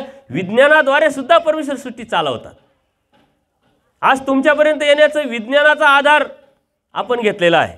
मोबाईलच्या माध्यमातून मी सत्संग घेत असतो. आता हा सत्संग सुद्धा तुमचा अनेक ठिकाणी जाईल, अनेक ठिकाणी ऐकतील. तुम्हाला आपले उमेशदादा सत्संग ऐकतात, आपले बोरगावचे जे सद्भक्त आहे, मला बऱ्याच दिवसापासून जोडलेले आहे, मानकर साहेब आहे, कालवांडे साहेब आहे, ते पण आज आलेले आहे. बऱ्याच दिवसापासून जोडलेले आहे. भेटी तर 1-2च वेळा झाल्या, परंतु यूट्यूबच्या माध्यमातून ओळख आणि ते ओळखीचं रूपांतर प्रेमात, प्रेमाचं रूपांतर मग भेटण्यात होत असतं. ही विचारधारा आहे प्रत्येकाची. कोणी म्हणतं हे तत्त्वज्ञान आहे, स्वामी श्री चक्रधरांचं आहे, परमेश्वर श्रीकृष्ण महाराजांचं आहे, हे आगाधातलं तत्त्वज्ञान आहे, कुठेही बोलू नये, कुठेही सांगू नये, मोबाईलवर बोलू नये, यूट्यूबवरती टाकू नये. परंतु हा जो परिणाम आपल्याला दिसतो तो परिणाम कसला आहे? परिणाम कशाचा आहे? आणि परिणाम करतंय कोण? मी करतो परिणाम? नाही. मोबाईल करतो परिणाम? नाही. तुमची बुद्धी परिणाम करते? नाही. बोध आणि बोधशक्ती परमेश्वराकडून.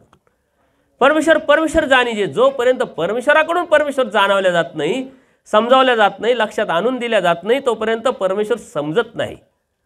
या जीवाला स्वतःहून ज्ञान संभवत नाही, परमेश्वराचा सिद्धांत आहे. स्वतःहून आपल्याला कधीच काही कळत नाही. जन्माला आलो लगेच आपल्याला काही जायला लागलं असं होतं का? नाही होत. प्रत्येक गोष्ट शिकावं लागतं. अशी कोणती गोष्ट आहे का जर न शिकता तुम्हाला शिकले अशी शोधा आणि मला सांगा, अशी कोणतीच गोष्ट नाही. स्वतःहून कधी ज्ञान समजत नाही, स्वतःहून कधी जीवाला कळत नाही. त्याला समजून घ्यावं लागतं, ज्ञान घ्यावं लागतं. आणि समजून सांगण्याचं काम, हे ड्युटी, हे कर्तव्य परमेश्वर करत असतो. कोणाला कोणत्या माध्यमातून, कोणाकडून आणि कोणाला कोणत्या पद्धतीनं, हे परमेश्वराचा नियोजनबद्ध कार्यक्रम आहे. इथपर्यंत येणं हा परमेश्वराचा नियोजनबद्ध कार्यक्रम आहे. तुम्ही बोलवलं म्हणून मी आलो म्हणून तुम्ही बसले असं काहीच नसतं. हे नियोजनबद्ध कार्यक्रम आहे ना. अर्जुन देवाला सुद्धा हे नियोजन परमेश्वर सांगताय ना. अर्जुन देवाकडून आता आपण कलियुगात जन्माला आलेलो आहे. द्वापार युग आता संपलेलं आहे. कलियुगात आल्यानंतर, दुसरीत आल्यानंतर आता पहिलीचा अभ्यास करण्याची आवश्यकता नाही. आणि तो झालेला आहे म्हणूनच आपण पुढे आलेलो आहे.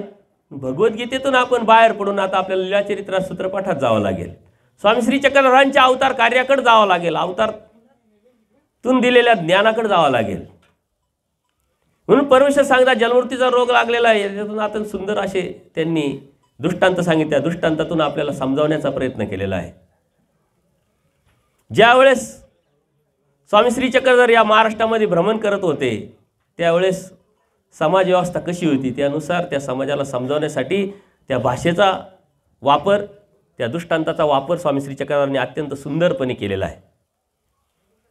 आपल्याला मुळात आणि तत्त्वज्ञानात जाऊन त्याचा सिद्धांत समजून उमजून मग खरं खोटं लक्षात येऊन मग त्या धार्मिकतेवरती जावं लागेल. तेव्हा आपल्या जीवनाचा मूळ उद्देश आणि मूळ ध्येयापर्यंत आपल्याला पोहोचता येईल. स्वामी श्री चक्रधरांनी हे तत्त्वज्ञान खूप सुंदरपणे सांगितलेलं आहे. आपल्या जीवनातले भ्रम आपल्या या तत्त्वज्ञानातून काढलेले आहे. पूजनीय माईम भट नावाचे भक्त होते, जे अर्जुन देवासारखेच 18 पुराण वेद शास्त्र जाणते होते. त्यांच्या मनामध्ये भ्रम होता, त्यांच्या मनामध्ये अज्ञान होतं. जीव हा मुळातच अज्ञान असल्यामुळे तुम्ही काय, मी काय, अर्जुन देव काय आणि पूजनीय माईम भट काय, सर्व अज्ञान. परंतु ही देवकृपा आहे का आपल्याला काहीतरी कळतंय, काहीतरी समजतंय आणि त्यावरती आपण चालण्याचा प्रयत्न करतोय, विचार करतोय. आपल्या जीवनाचं हित कशात आहे हे जाणून त्यावरती चालण्याचा प्रयत्न करतोय. परमेश्वराने पूजनीय माईम भटांना हेच समजवलेलं आहे की संस्कृतीत छेद होईल, तुमच्या जन्ममृत्यूचा रोग निघेल, तुमच्या जन्ममृत्यूच्या रोगातून तुम्ही बाहेर पडाल. असं काही तुमच्याकडे अभ्यास आहे का? तुम्ही तर 18 पुराण वेद शास्त्र जाणते आहे, उपनिषद जाणते आहे, भास्कर शास्त्र जाणते आहे. म्हणजे पूजनीय माईम भट्टांनी असं कोणतं शास्त्रच नव्हतं ठेवलेलं का जे अभ्यास केलेलं नव्हतं. आणि याचा अर्थ सिद्धांतातून जर आपण समजून घ्यायचा असेल तर सारा अभ्यास केला तरी मात्र परमेश्वराने सांगितलेलं तत्त्वज्ञान आपल्याला कळू शकत नाही. सिद्धांत आपल्या ध्येयाचं, आपल्या हिताचं आपल्याला समजू शकत नाही. अर्जुन देवाला सगळे सामुग्रीवंत अर्जुन देव असं स्वामी श्री चक्रधर सांगताय. याचा अर्थ सर्व सामुग्री त्यांच्याकडे होती, परंतु जोपर्यंत परमेश्वराने जाणवलं नाही, परमेश्वराने समजावलं नाही, परमेश्वराने बोध दिला नाही, तोपर्यंत त्यांनाही कळालं नाही. तसंच पूजनीय माईम भटांचं ते म्हटले भक्ती करायची तुम्ही म्हणताय, आम्ही भक्ती करतोच आहे ना, याची करतो, त्याची करतो, त्याची करतो. आणि त्याच्यासाठी त्यातून निघण्यासाठी परमेश्वराने हत्तीचा दृष्टांत त्यांना सांगितलेला आहे. हत्ती गावात येतो म्हटले. हत्ती गावात आल्यानंतर सर्व लोक बघायला जातात. सर्व बघायला जात असताना तिथं आंधळे पण लोक असतात, ते पण बघायला जातात. ते आंधळे लोक वेगळ्या अवयवाला हात लावतात, कोणी शेपटीला, कोणी पाठीला, कोणी पोटाला, कोणी पायाला, कोणी कानाला, कोणी सोंडेला. आणि ते येऊन बसतात. हत्ती बघितला का चर्चा करायला लागतात. शेपटीला हात लावला तो म्हणे हत्ती तर खराट्यासारखा आहे, पायाला हात लावला तो म्हणे हत्ती तर खांबासारखा आहे, कानाला हात लावला तो म्हणे हत्ती तर सुपासारखा आहे. कोणाचंच खरं नाही आहे का? तर जो व्यक्ती गेला तो एकाच ठिकाणाहून परत आलेला आहे. एकच गोष्ट समजून घेतलेली, एकच गोष्ट त्यांनी स्पर्श केलेला आहे. आपल्या जीवनात असंच होतं आहे. धार्मिकता करत असताना एखादी गोष्ट आपल्या डोक्यात पडते, लक्षात येते ना, आपल्याला असं वाटतं की आता हेच खरं आहे, चला पळा. कितीतरी लांब पळाल्यानंतर आपल्या लक्षात येतं का अरे आपण हे पण घ्यायला पाहिजे होतं. ते घेऊन पळतो, परत नंतर कळतं का हे लक्षात येतं. तोपर्यंत 100 वर्ष निघून गेलेलं राहतं. आपल्याला समजून घ्यावं लागेल, जाणून घ्यावं लागेल. एक डोळस माणूस त्यांना समजावतो की ह्या हत्तीचे एक एक अवयव एकत्र केले तेव्हा अवयव तयार होईल. तसं देवता ह्या परमेश्वराच्या एक एक शक्ती आहे आणि या शक्तीच्या पलीकडे जी महाशक्ती आहे, त्या शक्तीच्या अध्यक्षतेखाली चराचर सृष्टी चालू आहे. ती शक्ती आपल्याला समजून घ्यावं लागेल, ती जाणून घ्यावं लागेल आणि त्याला आपल्याला शरण जावं लागेल, त्याची भक्ती करावं लागेल. त्यांनी सांगितलेला सिलेबस, त्यांनी सांगितलेला अभ्यासक्रम आपल्या जीवनामध्ये आपल्याला उतरावा लागेल. तेव्हा आपण या जन्ममृत्यूच्या रोगातून बाहेर पडण्याची जी कविलेदानाची जी परीक्षा आहे ती पास होऊ शकू. अन्यथा तर अनेक जन्मात आपण परीक्षा दिली, अनेक जन्मात आपण नापास झालो म्हणून पुन्हा पुन्हा आलो आहे. पुन्हा पुन्हा जन्मवृत्तीच्या फेऱ्यात अडकून पुन्हा पुन्हा दुःखात पडलेलं आहे. दुःख परमेश्वराला पावत नाही म्हणून पुन्हा पुन्हा तत्त्वज्ञान आपल्याला सांगतात लोक. परमेश्वर कोणाच्या तरी निमित्तातून स्वतः अधिकारी जीवाला निमित्त करून स्वतः सांगतात, कोणाला तरी निमित्त करतात, आपल्यापर्यंत ते पोचवतात. परंतु ते आपण किती घेतोय आणि का घेतोय हे आपल्या लक्षात येत नाही. आपण घेतोय कशासाठी? सांसारिक सुख मिळवण्यासाठी. आणि संसारातून आपल्याला वेळच नाही आहे, गरजच वाटत नाही आहे. म्हणून थोडासा वेळ, थोडासा अभ्यास आपल्या जीवनाचं हित करून जाणार आहे. त्याच्यामुळे तुमचं आमची भक्ती अशी नसते, भक्ती एकच असते. कारण परमेश्वर एक आहे तर परमेश्वराची भक्ती एकच आहे. फक्त जे जे परमेश्वर समजून भक्ती करतात ते खरंच परमेश्वर आहे चेक करण्याचं काम मात्र त्यांचं आहे. कोणती गोष्ट आपण जर सांसारिक जीवनामध्ये चेक करून घेतोय तर आपली जी भक्ती परमेश्वराचीच आहे चेक करण्याचं काम त्याचंच आहे. त्यांनी करावं लागेल. कुठं करायचं, कशाच्या आधारे करायचं, ही मात्र त्याच्या बुद्धीची लेवल आहे, ही त्याच्या बुद्धीची ताकद आहे. आणि धर्म हा बुद्धिवादावरती अवलंबून. आता हे मी जी सांगतोय हे कळेलच काय कोणाला? त्याच्या बुद्धीच्या कॅपॅसिटीनुसार. अधिकार म्हणजे काय? आपण अधिकार पूर्ण जन्माशी जोडला. अधिकारच नाही, अधिकारच नाही, अधिकारच नाही. अधिकार म्हणजे कॅपॅसिटी. ते प्रयत्नातून निर्मायचा करायचा असतो. 100 विद्यार्थी असतात शाळेमध्ये, शिक्षक शिकवत असतात, सिलेबस सारखाच असतो, प्रश्नपत्रिका सारखीच असते, त्यांचा तो पेपर सोडवण्याचा जो टायमिंग असतो तो बी सारखाच असतो. परंतु कोणी नापास होतं, कोणी पास होतं, कोणी 60% जातं, कोणी 98% सुद्धा पाडतं. हे मात्र त्याच्या योगायोगावर, त्याच्या लकवर नसतं, त्याच्या कष्टावर असतं, त्याच्या अभ्यासावर असतं, त्याच्या प्रयत्नवादावर असतं. तसंच आपला जीवनाचा जे ध्येय आहे, परमेश्वराच्या प्राप्तीचं जे ध्येय आहे, परमेश्वराच्या भक्तीचं ध्येय आहे, ते तुमच्या प्रयत्नावरती अवलंबून आहे, तुमच्या बुद्धीवरती अवलंबून आहे. तुम्हाला किती समजून घेते तुमची बुद्धी, त्या बुद्धीला तुम्ही किती चालना देताय, त्या बुद्धीला किती कामाला लावलेलं आहे, त्याचा किती विचारातून तुम्ही ती सत्सविधी ग्रास्पिंग पॉवर किती आहे, त्यावरती साऱ्या गोष्टी अवलंबून आहे. तुम्ही म्हणता अधिकारच नाही आहे. अधिकार असेल तर, अधिकार असेल तर, अधिकार आहे म्हणून तुम्ही कर्मभूमी जन्माला आलेले. कर्मभूमी कर्म निष्पत्तीची भूमी. मागचं संपतंय, पुढचं लागतंय. तुमचं मागचं संपतंय. जे आज तुमच्या जीवनामध्ये अडीअडचणी आहे, संकट आहे, भोग आहे, दुःख आहे, ते परत येणार नाही, कारण संपणार आहे ते. तुमचे कर्म तुमच्याबरोबर निगडीत आहे, ते संपल्यानंतर परत पुन्हा येणार नाही आहे. दुसऱ्याचे कर्म तुम्हाला लागणार नाही, दुसऱ्याचे दुःख तुम्हाला लागणार नाही आहे. आणि पुढे जे करणार आहे ते मात्र तुम्हाला प्राप्त पण करता येणार आहे. जीव सर्वाधिकारी काही प्राप्त करू शकतो, परमेश्वरालाही प्राप्त करू शकतो. म्हणून अधिकार अधिकार हा विषय जर विषय घेतला तर अधिकाराचे जीव आहे तुम्ही. इथं कोणी आयरागायरा येतच नाही, येऊ शकत.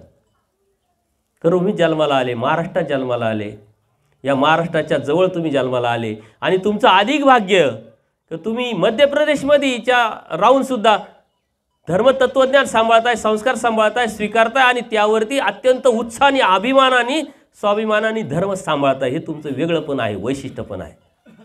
आता त्यावेळीची परिस्थिती जर घेतली, महाराष्ट्राची जी भूमी, तर ही महाराष्ट्रातलीच भूमी आहे. गुजरात ही महाराष्ट्रातलीच भूमी आहे.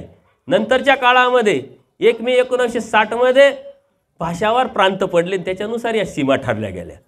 परमेश्वराचा महाराष्ट्र हा खूप मोठा आहे. म्हणजे मोठा राष्ट्र. परमेश्वराचा महाराष्ट्र म्हणजे जर तसं बघितलं अधिकाराच्या अनुषंगाने, कर्मनिष्पत्तीच्या भूमीच्या अनुषंगाने, पूर्ण भारत हा परमेश्वराचा महाराष्ट्रच आहे. कारण कर्मनिष्पत्तीची भूमी भारत आहे. तुम्ही अधिकाराच्या गोष्टी करू नका. अधिकार तुमचा मुळातच आहे. तुम्ही या पदयात्रेत आलात, आता सत्संगात आला, 4 गोष्टी ऐकताय, समजून घेताय, संस्कार आहे, भक्ती करताय, भक्ती करण्याचा उद्देश ठेवताय. सांसारिक जीवनातून तुम्हाला कोणालाच वेळ भेटत नाही. आज तुम्ही वेळ काढून बाहेर आलेले, वेळ काढून बाहेर पडलेले, यामध्ये सहभागी झालेले. 7 दिवस तुम्ही वेळ देणार आहे, त्याच्यातून तुम्हाला कष्ट होणार आहे, मानसिक कष्ट आहे, शारीरिक कष्ट आहे, त्यातून तुमचा कर्मनाश होणार आहे.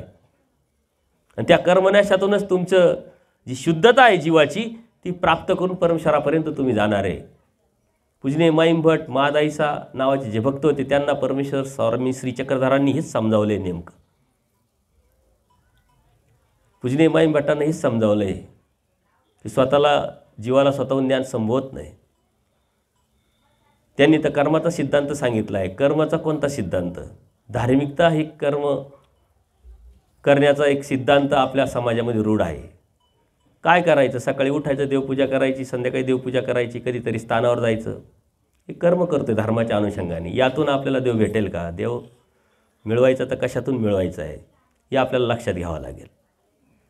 तिथं त्यांनी नित्य कर्म आणि निमित्ती कर्म सांगितले. ते दोन्हीही कर्म, नित्यकर्माला जातात, निमित्ती कर्माला जातात. कर्मच उरत नाही म्हटले, प्राप्ती होणार कशी? मग तिथं परमेश्वराने सिद्धांत सांगितला पूजनीय माई भट्टांना, एके परमेश्वराशिवाय तुम्हाला तुमच्या जीवनाची मुक्ती मिळवताच येणार नाही. अर्जुन देवाला परमेश्वराने तेच सांगितलं, एके परमेश्वरे विना. परमेश्वर कोण आहे ते जाणून घे. नुसतं जाणूनच नाही घे, तर स्वतः ओळख पण दिली. वैशिष्ट्य गुणाच्या माध्यमातून स्वतःची ओळख परमेश्वराने देऊन त्या जीवाला तिथपर्यंत आणलेलं आहे. पूजनीय माई भट्टांना परमेश्वराने तेच सांगितले, एके परमेश्वर आहे विना. परमेश्वर तर निरव निराकार आहे, पण सावे साकार होतो. सावे साकार झालेला परमेश्वर आपलं तत्वज्ञान सांगतो, आपले शास्त्र सांगतो, आपलं ज्ञान सांगतो, आपला आचार प्रणाली सांगतो, आपला अभ्यासक्रम सांगतो. त्याचं दास्य म्हणजे ते प्राप्त करून त्यावरती चालणं, हे दास्य ते आपल्याला परमेश्वरापर्यंत घेऊन जाणार आहे, मुक्तीला घेऊन जाणार आहे. आणि हे परमेश्वर वारंवार आपल्याला सांगतात, अनंत जन्मात अनंत सृष्टीत सांगतात. ज्याप्रमाणे आपण आपल्या मुलांना दूध पाजतो किंवा आजारी पडलेत औषध पाजतो, ते मुलं लगेच पित नाही, परंतु ती आई त्याला सतत वारंवार किती सांडते, ते किती वाया जातं याचा विचार न करता त्याला ते देण्याचा प्रयत्न करते. तसं परमेश्वरसुद्धा आपण हे तत्त्वज्ञान किती सांडलं आहे याचा विचार न करता वारंवार आपल्याला हे तत्त्वज्ञान सांगत आहे. परंतु एका सृष्टीत हा जो बोध आहे तो मात्र एकदाच परमेश्वर देत आहे. त्या बोधची किंमत आपण जर जाणून घेतली, त्यावरती चाललो तर परमेश्वर प्राप्त होईल. अन्यथा जन्ममृत्यू आपली वाटच पाहतोय, 84 लाख येऊन वाटच पाहते, स्थावर नरक आपली वाटच बघताय. आणि हे केल्यानंतर परमेश्वराने सिक्युरिटी पण दिलेली आहे आपल्याला. ज्यावेळेस आपण अनन्यभावी परमेश्वराची भक्ती करू त्यावेळेस आपण ऋणाईत आहोत, आपण देणेकरी आहोत देवतेचे. कारण आपण जे कर्म करतो त्या कर्माचा भोग देवतेकडे गेलेला आहे, ते आपल्या करून घेत असतात. जसं एखादा शेतकरी संसारासाठी कर्ज काढतो, ते कर्ज इतकं जास्त होतं की उत्पन्न कमी कर्ज जास्त, आता फेडायचं कसं? त्याच्या मनात अनेक वेगवेगळे विचार येतात. तो राजाला शरण जातो. राजाला सर्व हकीकत सांगितल्यानंतर राजा म्हणतो, तू मला शरण आलेला आहे, सिक्युरिटी देणे माझी ड्युटी, माझं काम आहे, माझं कर्तव्य आहे. ते सारे ऋणाईतांना म्हणजे घेणेकरांना बोलवतो, म्हटले आम्हाला शरण आलेला आहे, निम्मे कर्ज याचं माफ करून टाका. राजाचं कोण ऐकणार नाही. तसं परमेश्वराचं ज्यावेळेस आपण होतो, अनन्यभावी भक्ती करायला सुरुवात करतो, त्या परमेश्वराला जाणून त्या परमेश्वराने सांगितलेल्या तत्वज्ञानावरती चालायला सुरुवात करतो, त्यावेळेस आपले जे कर्माचे भोग आहे ते 50% तर आपले लगेच नष्ट केलेले असतात, माफ केलेले असतात परमेश्वराने. कारण देवता घेणारे आहे आणि देवता या परमेश्वराच्या शक्ती आहे. परमेश्वराने जो आदेश दिला तो त्यांना पाळणंच आहे. राहिलेले 50% सुद्धा लगेच द्यायचे नाही आहे. जेव्हा द्यायचे तेव्हा, जिथं द्यायचे तिथं, आणि जसे द्यायचे तसे. जितके पैसे देणार तितके घे बाबा, इतकेच द्यायचे तितकेच द्यायचे असं काही नाही. घरी जाऊन बसू नको घेण्यासाठी, तो जिथं देईल तिथं, आणि जेव्हा देईल 5 वर्षांनी 10 वर्षांनी असं काही लिमिटेशन नाही. आपल्या साऱ्या कर्माच्या फायली परमेश्वराच्या टेबलवरती आहे. दैवच हवा. आपण परमेश्वराचे झालो, जबाबदारी परमेश्वराची. योगक्षम वाम्यम, परमेश्वराची जबाबदारी. परंतु आपल्याला पहिले परमेश्वराचं व्हावं लागेल. आपण परमेश्वराचं होत नाही. का होत नाही? परमेश्वर आपल्याला समजत नाही, लक्षात येत नाही, जाणवत नाही, लक्षात येत नाही, प्रचितीला येत नाही. प्रचितीला येण्याचं काम परमेश्वराने बोधाद्वारे आपल्याला केलेलं आहे. आणि म्हणून परमेश्वराची भक्ती, एकनिष्ठ भक्ती, हा परमेश्वराने सांगितलेला हा अत्यंत महत्त्वाचा सिद्धांत आपल्याला पाळावा लागेल. कोणी कोणाची भक्ती करून उपयोग नाही. बरं, करायची तर त्यातून आउटपुट काय? जाणून घेणं, आणि ते जे मिळणं आहे, जे प्राप्त करायचे ते त्यातून खरं तो देणार आहे का हे समजून घेणे आपली सर्वस्वी जबाबदारी आहे. आपल्याला सोनं घ्यायचं आहे तर सोनाराचं दुकान शोधावं लागेल. तुम्ही कुठेही भाजीपाल्यावाल्याकडे गेले, किराणा दुकानामध्ये गेले, जनरल स्टोअरवाल्याकडे गेले तर मागून काही भेटणार आहे का? ते तुम्हाला समजून घ्यावं लागेल. म्हणून परमेश्वराचं तत्त्वज्ञान हे परमेश्वराकडूनच येत असतं. MSEBवरून लाईट असेल तर लाईट लागते. तसे तुमच्यावरती पूर्वकर्माची जोड असेल तर परमेश्वराने सांगितलेले तत्त्वज्ञान तुमच्या डोक्यात घुसेल, तुम्हाला कळेल, समजेल, जाणवेल, आणि त्यावरती तुम्ही चालण्याचा प्रयत्न कराल. आता हे कर्म कोणतं करायचं? अहेतुक भूतभजन. कळत न कळत तुम्ही केलेलं एखाद्या ज्ञानी भक्ताच्या ठिकाणी जर जीव घातलेला असेल, भोजन घातलेलं असेल, तर परमेश्वर तुम्हाला बोध देतात. आणि त्या बोधाद्वारे कळतं जीव काय, देवता काय, प्रपंच काय, परमेश्वर काय. आणि मग तो परमेश्वराची भक्ती करायला लागतो. एवढं सोपं नाही, कोणालाही भेटत नाही, हे आयऱ्यागायऱ्याचं कामच नाही आहे. मी सांगितलं आणि तुम्हाला कळालं लगेच तुम्ही उठले आणि तुम्ही पळायला लागले, धावायला लागले, असं होत नाही, होणार नाही. इथं पूर्वकर्माची जोड लागते आणि ती पूर्वकर्माची जोड तुमची आहे. परंतु आता त्यातून उगणं हे तुमच्या मशागतीवरती ठरतं. शेती करताय बघा, शेती करत असताना तुम्ही पीक जे लावताय, पेरणी करताय, लागवड करताय, जे बी करायचं ते करताय, त्याची पहिली शेतीची मशागत करतात तुम्ही. त्यातलं जे तण आहे, घाण आहे ते बाहेर काढतात, त्याला सुपीक बनवतात आणि त्यावेळेस मग पेरलेलं उगवतं आणि त्यातून फळ निघतं, ते तुम्हाला प्राप्त करतं. तशी आपली जमीन आपल्याला सुपीक करावं लागेल. आपण धार्मिकता आणि धर्माच्या ज्या व्याख्या आहे, कल्पना आहे, त्या वेगळ्या करून टाकलेल्या. आपल्याला काय वाटतं, धर्म आणि धार्मिकता, मंदिरात जायचं, कर्मकांड करायचे, विधी करायचं, सकाळ दुपारची संध्याकाळची पूजा, कधीतरी स्थानं, कधीतरी साधू संत आले त्यांना जेव घालणे, जमलं तर एखादी गाठी करणं, स्मरण करणं, चिंतन करणं, झाली धार्मिकता. धार्मिकता एवढी छोटी नाही आहे. परमेश्वराने आपल्या मुक्तीचा दरवाजा त्यातून बाहेर काढला आहे. मुक्तीचा दरवाजा आपल्याला जर त्यातून सांगितलेला आहे, तर तो मुक्तीचा दरवाजाचं जे ज्ञान आहे ते बी तेवढंच मोठं असेल, तेवढंच वेटेज असेल. आणि हे अनेक साधू संतांनी, अनेक संतांनी यात सांगितलेलं आहे. संत ज्ञानेश्वरांनी ज्ञानेश्वरीमध्ये ते अत्यंत सुंदर असे उदाहरणं तिथं दिलेले आहे. 16व्या अध्यायात त्यांनी एक दृष्टांत दिलेला. गाव असतं म्हणले, गावाला वेस असते आणि तटबंदी असते. पूर्वी गावं असायची, तटबंदी असायची संरक्षणासाठी, एकच दरवाजा असायचा बाहेर जाण्यासाठी, येण्यासाठी. तिथं एक आंधळा मनुष्य असतो, त्याला गावाच्या बाहेर जायचं असतं. जाणार कसं माहीत नाही, आंधळा आहे, त्याला दिसत नाही. तो मार्गदर्शन मागतो की मला गावाच्या बाहेर जायचं आहे, कोणाला तरी विचारतो. तो म्हणतो मला वेळ नाही, पण तुला मी मार्गदर्शन करल. ही तटबंदी, याला पकडत पकडत जा म्हटलं. या तटबंदीशिवाय दरवाजा असू शकत नाही, त्याच्या आधाराशिवाय दरवाजा राहू शकत नाही. तू दरवाजा जाशील, बाहेर पडशील, सोपं काम आहे. तो तटबंदीला पकडत पकडत येतो, परंतु दरवाजा आल्यानंतर त्याला खाज येते. आजही आपल्याला येते. प्रपंच आहे, संसार आहे, अज्ञान आहे, करायचं म्हणून करायचं आहे, बाकीच्या साऱ्या ज्या गोष्टी आहे, या साऱ्या आपण अडकलेलो आहे. म्हणून आपले पाय चालत राहतात, दरवाजा सुटून जातो, जीवन संपून जातं, दरवाजा सुटून जातो. त्याचंही तसंच होतं. खाजवण्यासाठी हात सुटतात, पाय मात्र चालत राहतात, दरवाजा निघून जातो. आता त्याच दरवाजात यायचं तर त्याला कसं यावं लागेल, त्याच तटबंदीला परत पकडत पकडत यावं लागेल.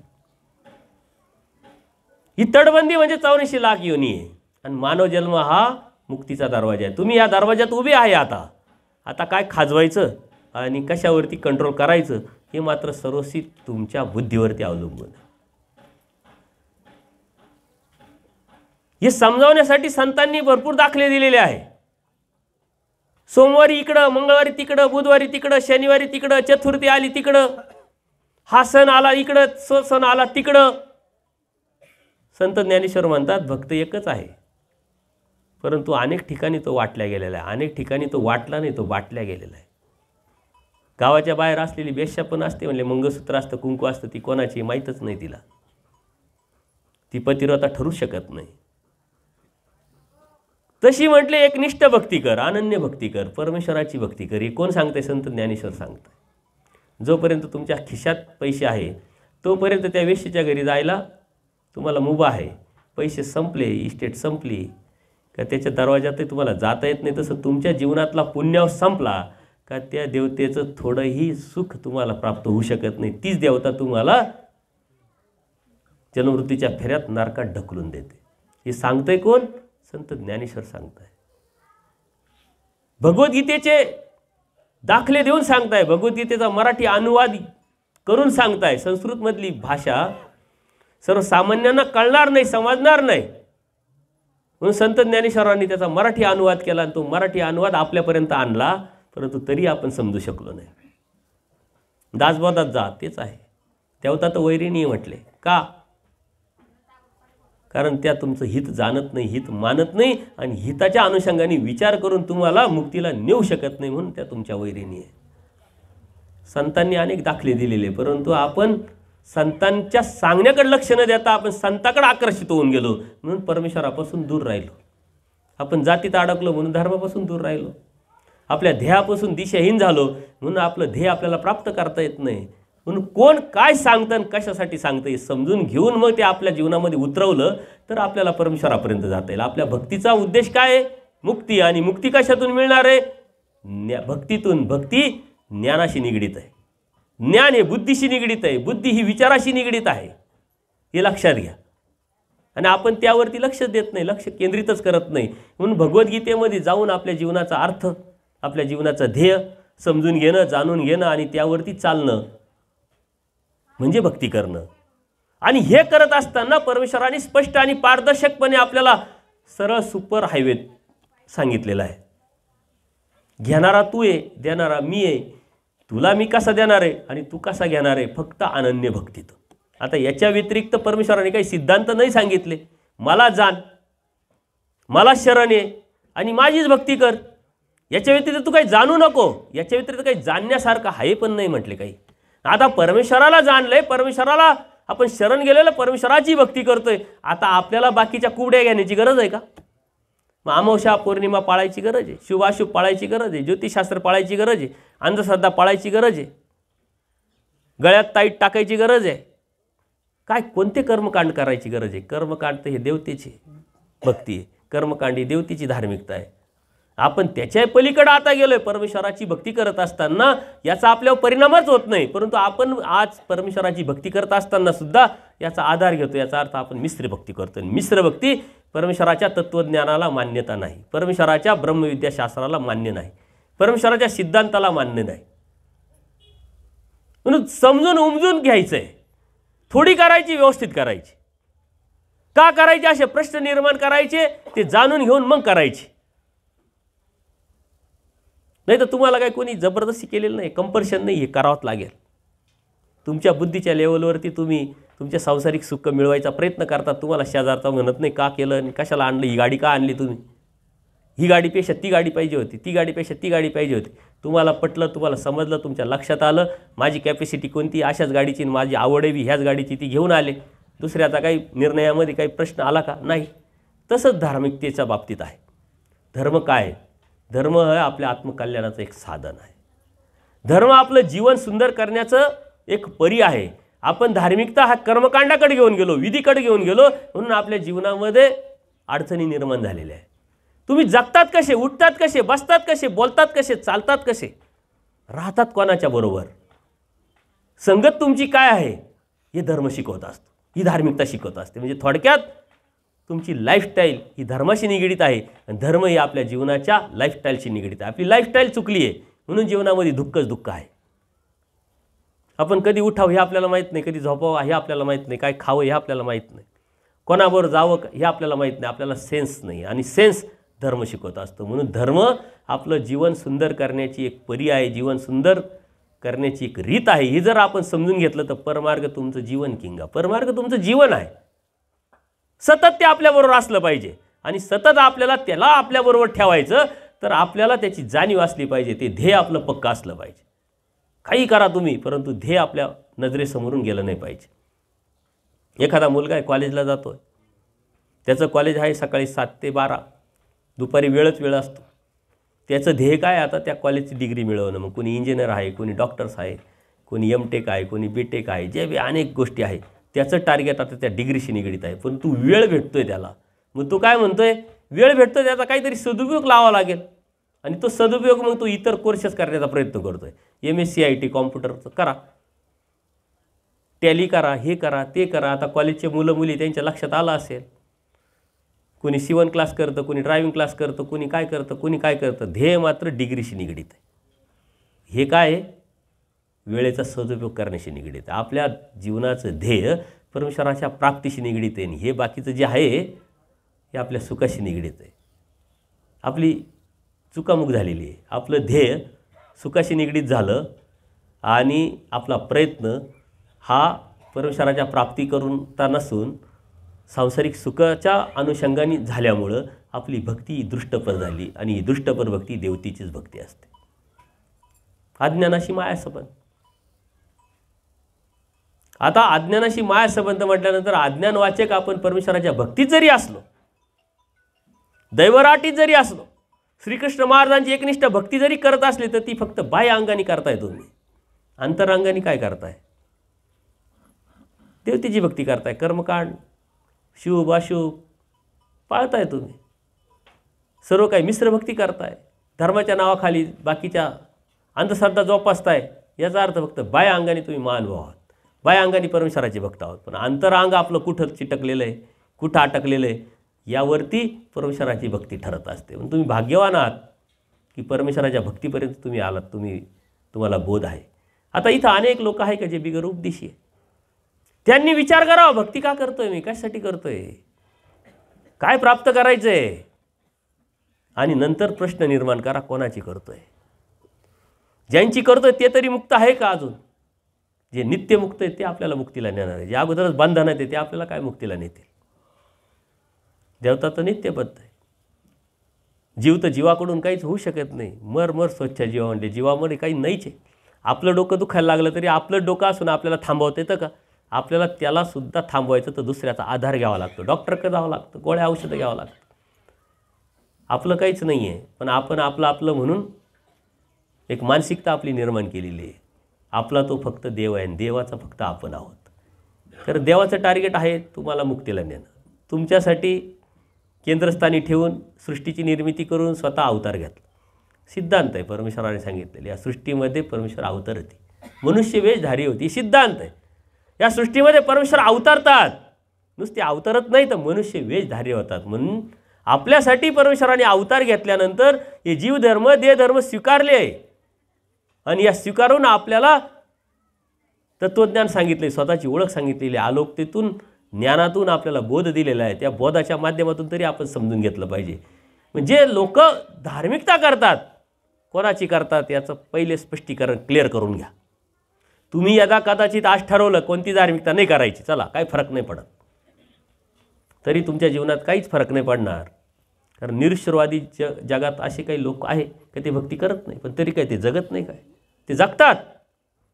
कारण आजचं जीवन पाठीमागच्या कर्मावर जर निगडीत आहे, अवलंबून आहे, तर ते जगतात. तुम्ही कोणतीच भक्ती नाही केली तर तुमच्या जीवनात काहीच फरक नाही पडणार.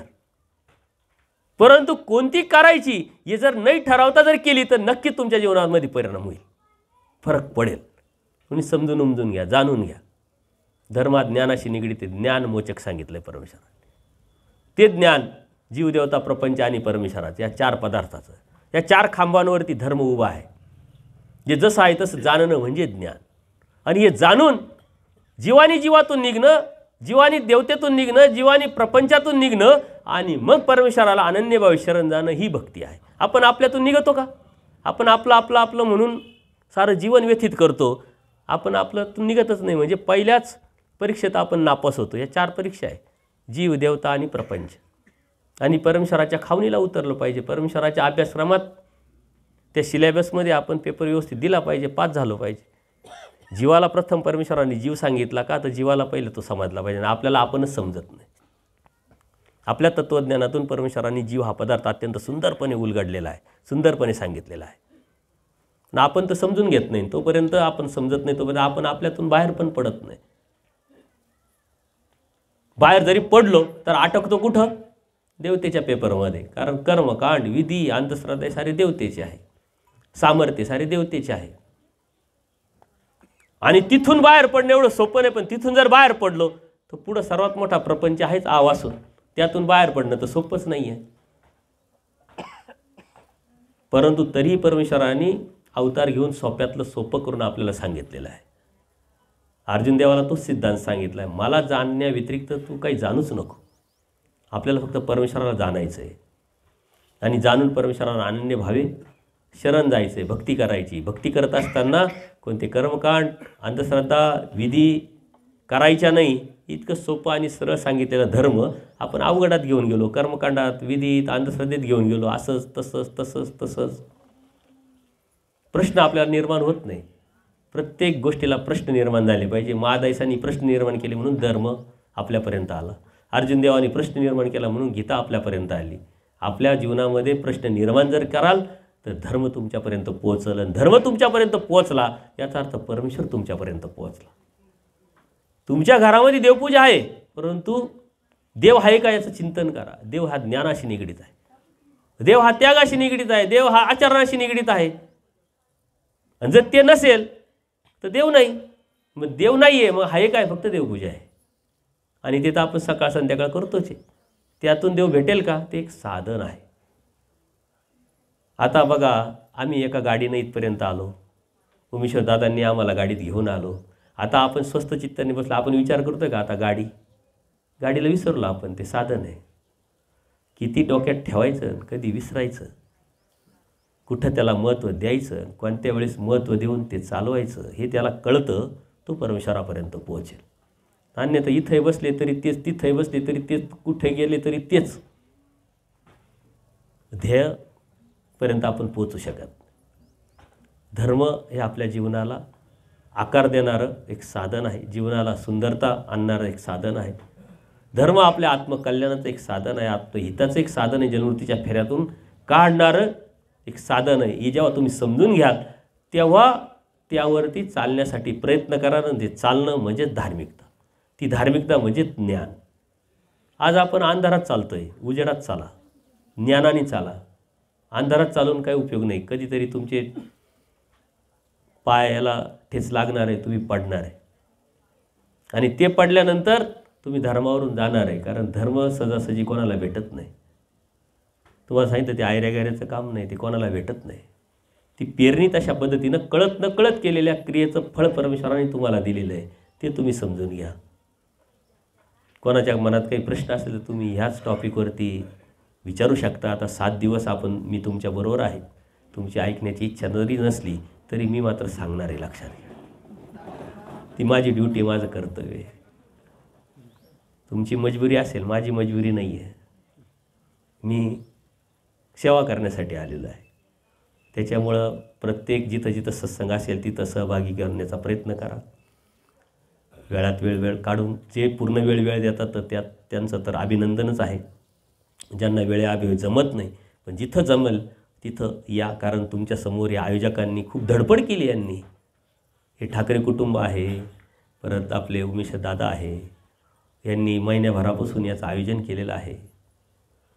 त्या आयोजनबरोबर तुम्हाला सुख मिळावं, तुम्हाला त्रास होऊ नये, वेळेवरती जेवण भेटावे, वेळेवरती नाश्ता, वेळेवरती झोपायला भेटावं, हे सारं नियोजन त्यांनी केलेलं आहे. त्याचा विचार करू नका, खायला भेटेल का आणि झोपायला भेटेल का, कारण त्याचं नियोजन त्यांनी केलेलं. आता तुम्ही तुमच्या जीवनाचं नियोजन करा, कारण त्याचं कोणी नियोजन केलेलं नाही आहे.